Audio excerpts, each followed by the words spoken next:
கதாநாயகனாக நிலையாக இருக்க வேண்டிய ஒருத்தர் உங்களுடைய கேரியரை கான்சன்ட்ரேட் பண்ணாமல் இருக்காருன்ற மாதிரி ஒரு விமர்சனம் உங்கள் மேலே எழுந்தது. என்ன பண்ணாலும் விமர்சனம் வருது சார் அது.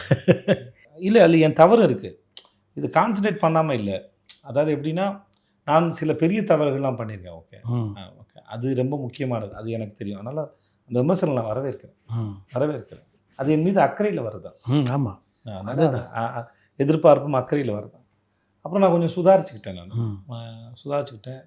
நான் கெஸ்ட் ஹவுஸ்லாம் பண்ணும்போது வந்து நான் நினைப்பேன், நம்ம வரதுனால ஒரு 2 நாள் 3 நாள் இருக்கனால அது ஒரு படத்துக்கு சப்போர்ட்டாக இருக்குன்னா பண்ணுவோமே. ஒரு டிஸ்ட்ரிபியூட்டர் நண்பர்கள் சொன்னார், அது பண்ணாதீங்க, பிஸ்னஸை பாதிக்குன்னா. அது எப்படி பாதிக்கும் அப்படின்னு யோசிச்சேன். ஆனால் அது பாதிச்சது. நான் அதை ரியலைஸ் பண்ணுறதுக்கு ஒரு 4-5 வருஷம் ஆயிடுச்சு. ஸோ இந்த மாதிரி சில தவறுகள், சில பேர் வந்து சில வேலைகளை வந்து சில முடிவுகள் வந்து தவறுன்னு தெரிஞ்சு சில சமயம் எடுத்திருப்போம். நம்ம கையை மீறி போயிருக்கோம். நம்ம இந்த மாதிரி நம்மளை பொசிஷன் பண்ணிக்கிறதுக்குன்னு ஃபோக்கஸ் பண்ணாமல் இருந்திருப்போம்.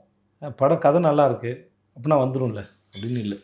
ஒரு கதை நல்லா இருக்குன்னா அதை சரியாக எடுத்து ரிலீஸ் பண்ணி அதுக்கான பிளானும் சரியாக பண்ண வேண்டிய தேவையும் சேர்ந்துருக்கு. ஸோ அது ஒருத்தர் கையில் இல்லை, எல்லாரும் சேர்ந்து இழுக்க வேண்டிய தேர் அது.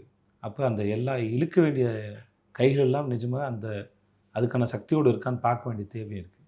இதெல்லாம் வந்து நான் என்னோடய ஃபோக்கஸ் வந்து ஒரு கதை நல்லாயிருக்கு, ஒரு இயக்குனர் வந்து சரியாக எடுப்பார் நம்பிக்கை இருந்தால் போதுமானது தானே அப்படின்னு நினச்சேன். ஆனால் அது போதுமானது இல்லை அப்படின்னு உணர்றதுக்கு கொஞ்சம் டைம் எடுத்தது.